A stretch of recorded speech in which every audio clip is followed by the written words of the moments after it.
மாபெரும் சபை. இந்த மாபெரும் சபையிலே மன்னர் அனைவரும் கூடியிருக்கிறார்கள்.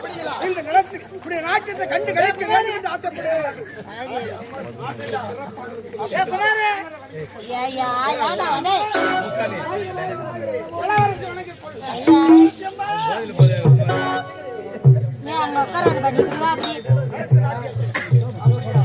நாட்டியம் தானே இப்போதே ஆகிடுனா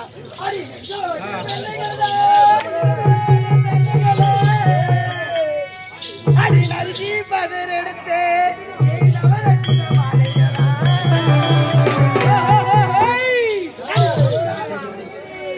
இது போல